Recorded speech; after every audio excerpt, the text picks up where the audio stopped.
모닝타임즈 시간입니다. 네, 뉴욕 증시 다시 한번 큰 폭의 하락을 보여줬는데요. 전반적인 이런 시장의 모습은 결국 금리 인상은 그대로 갈 것이다 라는 노선을 보여주고 있습니다.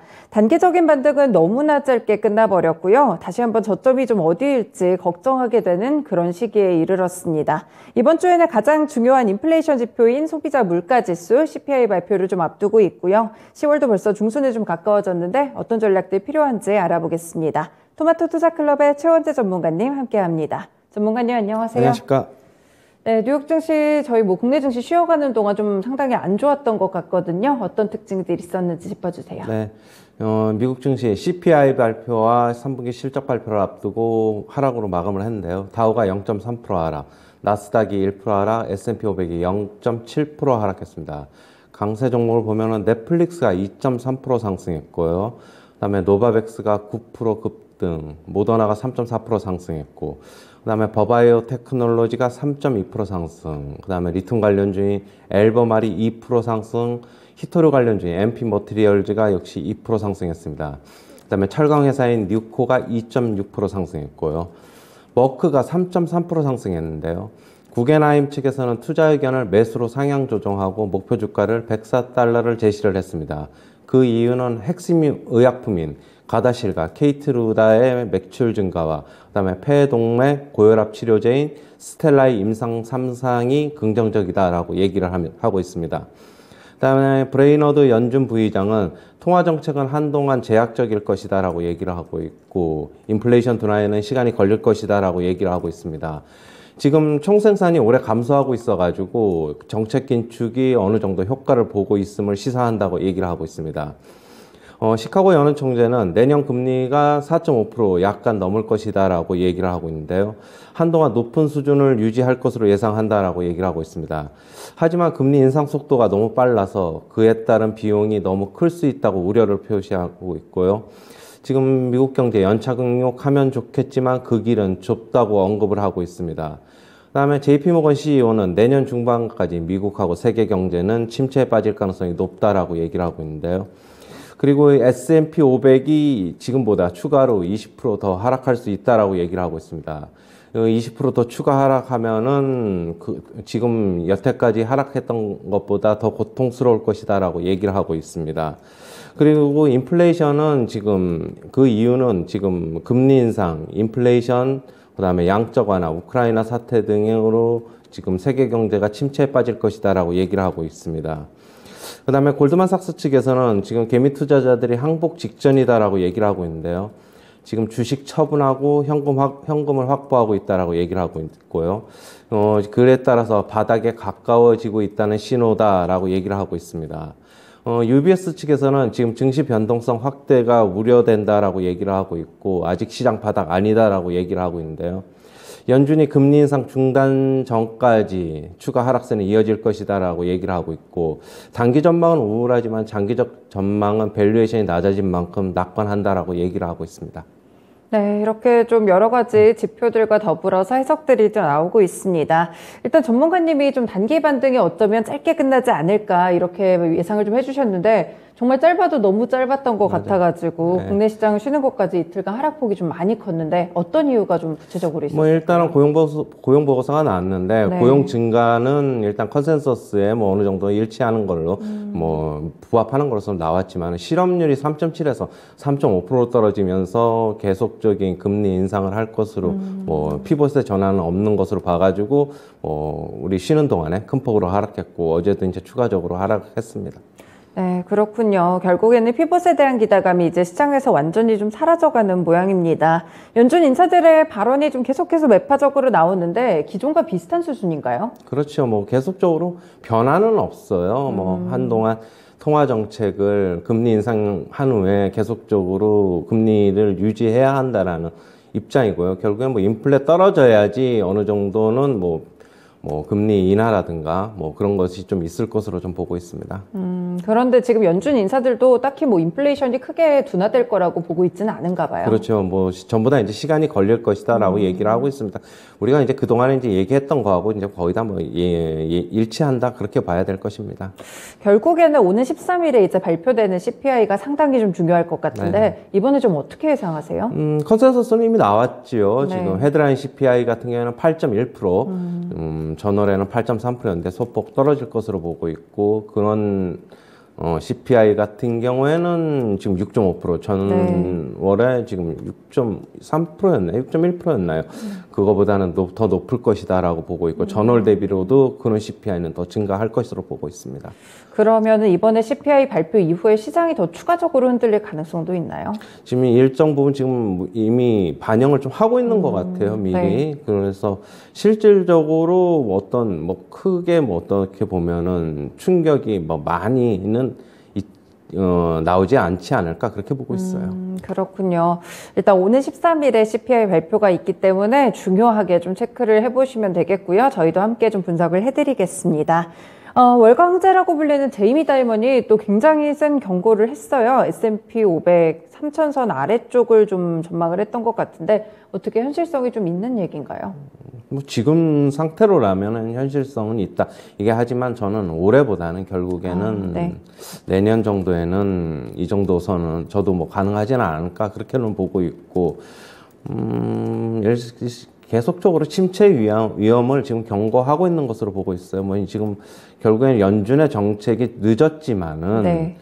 지금은 연준을 앞으로 늦었지만은 연준이 하는 일이 잘 되기를 바랄 뿐이다라고 지금 얘기를 하고 있습니다. 네, 그렇군요. 전반적으로 전망들도 상당히 좋지 않은 것 같습니다. 이 UBS 측도 아직까지 시장의 저점이 아니라고 하네요. 그렇죠. 이제 아직까지 금리 인상, UBS 측에서는 금리 인상을 추가적으로 뭐 중단하기 전까지는 계속적으로 증시 좀 아직까지도 변동성의 확대를 경고를 하고 있습니다. 하지만은 뭐 단기적으로는 빠지지만은 결국에는 지금보다는 조금 더 빠지면은 밸류에이션 때문에 뭐 추가적으로 증시는 빠지는 것보다 상승하지 않을까 그렇게는 전망을 하고 있어요. 네, 그렇군요. 또 중간 선거가 11월에 있다 보니까 그 전후로 흔들릴 가능성도 있어가지고 이 부분 체크해 보시면 될 것 같고 일단은 내년이 조금 더 좋지 않지 않을까 이런 전망들을 함께 주십니다. 골드만삭스에서는 뭐 개미 투자자들이 한복 직전이라고 했는데 뭐 지금 서학개미나 동학개미나 힘들긴 마찬가지일 것 같아요. 좀 어떻게 개미 분들, 개인 투자자분들은 이 시간을 보내야 될까요? 일단은 지금 미국에서도 계속적으로 개미 투자자들이 존버를 했었는데 계속 네. 팔지 않고 버텼는데 이제는 많이 좀 파는 것으로 보고 있어요. 애플하고 테슬라에서도 팔고 있고. 지금 MMF, 그러니까 머니마켓 펀드의 현금의 증가율이 지금 20년 이후로 거의 뭐 최고치다라고 얘기를 하고 있고, 하지만은 아직까지는 골드만삭스 측에서도 뭐 애플하고 테슬라 밸류에이션 아직 높다라고 얘기를 하고 있어요. 네. 하지만은 이제 바닥에는 가까워지고 있는 것으로 자기네들도 본다라고 얘기를 하고 있습니다. 최근에 그러면 개인 투자자분들도 너무 힘들다 보니까 계속해서 좀 매도가 나오는 것 같거든요. 그러다 보면 시장이 결국에는 더 투심이 악화되고 더 좋지 않은 방향으로 가고 있는 건가요? 그렇게 가고 있고요. 네. 뭐 지금 마지막으로 투매가 한 번 더 나오면은 네. 그게 이제 어느 정도 바닥 시그널이 나오지 않을까라고 보고 있습니다. 네, 그렇군요. 전반적으로 시장 분위기가 좀 상당히 많이 어둡습니다.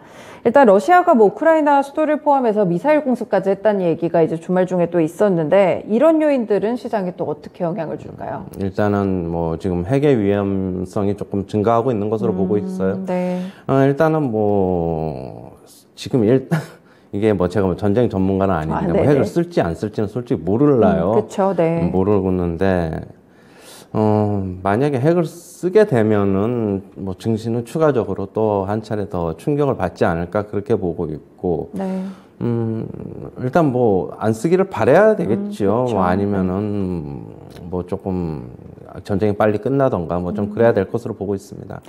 네, 지정학적 리스크까지 이렇게 시장을 위협하는 상황으로 가고 있습니다. 어떻게 또 영향을 주게 될지는 추가적으로 소식이 나오면 좀 더 전해드리겠습니다. 개별적인 종목으로 봤을 때 그나마 좀 상승했던 종목, 머크 차트를 보니까 꽤나 그래도 견고하게 움직였더라고요. 시장이 빠졌던 거 대비했을 때 좀 어떻게 투자 가능한 종목이라고 보세요? 글쎄요, 지금 만약 헬스케어 섹터 같은 경우에는 조금 덜 빠지고 합니다. 네. 물론 증시 변동성이 확대되더라도. 하지만 뭐 개별적으로 저게 오늘 올랐다고 해서 또 내일 오르고 모레도 오르고 그런 건 아닌 것으로 보고 있어가지고 일단 전체적인 시장 매크로적인 위험에 좀 대비해야 되는 게 아닌가. 지금 사는 것보다는 시장이 좀 안정되고 난 다음에 설사 조금 오르더라도 비용을 지불하더라도 조금 관망하는 게 좋지 않나 그렇게 보고 있어요. 네, 전망이 좀 좋은 종목이더라도 일단은 지금은 시장 분위기를 따라가는 게 맞다라는 의견을 또 함께 주셨습니다. 그리고 저는 이제 지난주 금요일에 뉴욕 증시 봤을 때 AMD 주가가 상당히 폭락을 했었더라고요. 네. 실적 때문에. 네. 어떻게 보시나요? 그것 때문에 뭐 전체적인 반도체 주식들이 안 좋고 중국 관련 뭐 수출 통제 그런 것 때문에도 안 좋고 결국에는 그런데 그것 때문에 뭐 나스닥도 전저점이 깨졌고 그렇습니다. 네. 일단은 뭐 안 좋은 뉴스가 계속 나오고 있어가지고 조금 더 관망을 해야 되지 않나 그렇게 보고 있고요. 제가 금요일 날에 미국 증시 좀 분석을 하면서 추가적인 하락을 좀 대비해야 된다고 얘기를 했었죠. 21선을 강하게 돌파를 못 해가지고 네. 아니야 다를까 뭐 기술적으로 안 좋은 게 그냥 그대로 다른 뉴스하고 겹쳐서 하락으로 지금 나오고 있는 것으로 보고 있어요. 하지만 여기서 추가적인 급락은 또 바로 나오지 않지 않을까 그렇게 보고 있어요. 뭐 일단은 나오더라도 어느 정도 뭐 계단식으로 조금씩 등락을 주면서 뭐 하락을 할 것으로 보고 있고 뭐 일방적인 하락은 나오지 않지 않을까 그렇게 보고 있어요. 그렇잖아도 이제 이렇게 좀 폭락이 나왔을 때 어떤 부분에서는 지금이 좀 바닥 신호다라는 이런 의견들도 있더라고요. 어떻게 보시나요, 그건? 바닥에 근접해 가고 있는 것은 맞는 것 같아요. 하지만은 어디까지라고는 솔직한 얘기로 지금 섣불리 예측하기는 좀 그렇고요. 네. 뭐 많이 빠지면은 진짜 나스닥 같은 경우는 만을 일시적으로 하회하지 않을까 좀 그렇게는 보고 있어요. 아니면은 그 만을 살짝 지키거나 일단은 조금 더 하락 가능성 염두에 둬야 될 것으로 보고 있어요. 추가적으로만 3%, 4% 정도의 하락은 나올 수 있다. 그렇게 보고 있어요. 네, 아직까지는 일단 바닥에 근접은 해가고 있는데 확실한 바닥인지는 조금 더 지켜봐야겠다라는 의견까지 들어봤습니다. 국내 시장으로 넘어와서 이번 주에 좀 어떻게 대응을 해야 될까요? 실적이 이제 본격적으로 발표가 될 텐데. 뭐 이제 실적 시즌, 그 다음에 뭐 미국 시장 영향, 뭐 환율 시장까지 같이 봐야 되고 이번 주는 옵션 만기일이기 때문에 그것까지 같이 봐야 되는데. 일단 뭐 안 좋겠지요. 우리나라 시장 오늘 그렇죠. 같은 경우에도 뭐 충격이 어느 정도 좀 있을 것으로 보고 있고 일단 뭐 전저점에 대해서 어떻게 뭐 지킬지 안 지킬지는 시장을 조금 봐야 될 것으로 보고 있고요. 뭐 지금 여전히 보수적으로 좀 봐야 되고 관망해야 될 것으로 보고 있고 이번 주에는 설사 낙폭이 조금 덜하더라도 옵션 만기를 앞두고 있어서 인위적으로 뭐 제어할 수도 있다라고 보고 있고 후폭풍이 옵션 만기를 지난 다음에 뭐 후폭풍이 조금 나올 수 있다. 뭐 CPI하고 겹쳐서 그렇게는 보고 있어요. 네, 그렇군요. 목요일이 옵션 만기일이다 보니까 CPI 발표랑 좀 겹치는 부분들이 있어서 이런 부분들까지 함께 좀 체크를 해보시면 되겠습니다. 그리고 이제 금통위도 있으니까요. 한국은행이 이번에 뭐 빅스텝 가능성이 유력하겠죠. 거의 뭐 100%라고 하더라고요. 네. 뭐 저번에 얘기했듯이 밀려서 올리는 거예요. 그냥 그렇고 다음번에 금통위 11월이죠. 네. 거기서도 빅스텝의 가능성이 상당히 높아 보이고 한간에서는 자이언트 스텝 75bp 인상도 지금 얘기가 나오고 있는 만큼 그것까지도 좀 지켜봐야 될 것입니다. 그렇군요. 한국은행 측에서 뭐 빅스텝을 밟고 난 다음에 그럼 뭐 외국인 수급이나 이런 측에서 뭔가 변화가 생기거나 이러진 않을까요? 빅스텝을 밟고 금리가 약간 미국과의 금리 차가 축소가 되면은 환율 시장이 안정이 된다고 만약에 된다고 하면은 뭐 추가적으로 그렇게 뭐 매도는 조금 많이 나오지 않지 않을까 그렇게는 보고 있어요. 네, 그러시군요. 그리고 뭐 지난주에 사실 삼성전자가 실적 발표를 했는데 사실 좋지 않은 실적치고는 좀 선방을 했던 것 같거든요. 개별 종목으로 어떻게 보시나요? 그러면 수급으로 좀 봐야 되는데 삼성전자는 실적 발표하기 전날까지 외국인들이 4일 연속 대규모 순매수를 했기 때문에 네. 나쁜 실적 나오더라도 뭐 선물 쪽에서의 매수를 통하여 결국에는 삼성전자를 어느 정도 받쳐놓은 다음에 좀 파려고 하는 것이 아닌가 그렇게 보고 있어가지고 뭐 지금에서 뭐 추격 매수는 아니라고 보고 있고 역시 조금 더 삼성전자는 뭐 지켜봐야 된다. 뭐 시장 전체하고 같이 움직일 것이다. 그렇게는 보고 있습니다. 네, 수급적인 측면에서 방어하는 주가였다라는 설명까지 함께 주셨습니다. 오늘 말씀 여기까지 듣겠습니다. 고맙습니다. 네, 이미 뭐 금리 인상이라든지 이렇게 공개됐던 재료들로 하락이 이렇게 길어지기는 또 이례적인 것 같습니다. 투자 심리는 자꾸만 불이 좀 꺼지고 있는데 여전히 반등이 어렵다는 전망들이 우세하고 있거든요. 어렵고 힘든 시장이지만 또 투자 포인트는 발생할 수 있으니까요. 잠시 보수적인 전략들 유지하시면서 시장에 대한 날카로운 분석들, 개별적인 종목에 대한 주목도는 놓치시지 않길 바랍니다. 지금까지 모닝타임즈 시간이었습니다.